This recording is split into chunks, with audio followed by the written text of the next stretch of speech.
Itahar road শোর ভিড়ে BJP অস্বস্তিতে পড়েছে। রাজনৈতিক মহলে এমনই জোর চর্চা হচ্ছে।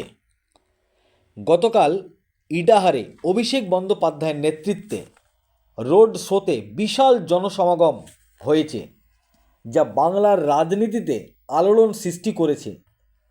এই ভিড় দেখে প্রধানমন্ত্রী এবং স্বরাষ্ট্রমন্ত্রী সহ বিজেপি নেতৃত্ব চরম অস্বস্তিতে পড়েছে।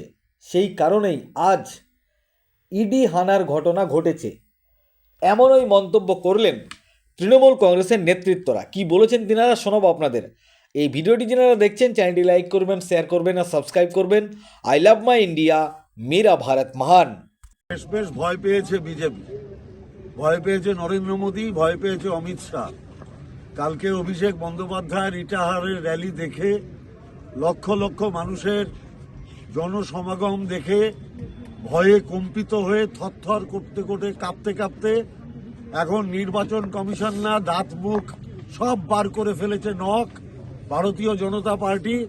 তাই আজকে ইডিকে দিয়ে, ওদের শেষ অস্ত্র ইডিকে দিয়ে আজকে আইপ্যাকের অফিস রেড করিয়েছে, আইপ্যাকের কর্ণধার প্রতীক জৈনের বাড়ি রেড করিয়েছে।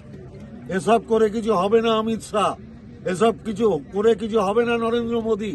মমতা ব্যানার্জি, অভিষেক ব্যানার্জিকে ভয় পেয়ে বাংলা বিরোধী জমিদাররা বাংলার মানুষের উপর যে অত্যাচার করতে চাইছে, 2026-এর বিধানসভা নির্বাচনে বাংলার মানুষ ইভিএম মেশিনে তার জবাব দিয়ে দেবে। তৈরি থাকুন, বিধানসভার রেজাল্টের পর আবার আপনাদের সাথে দেখা হবে।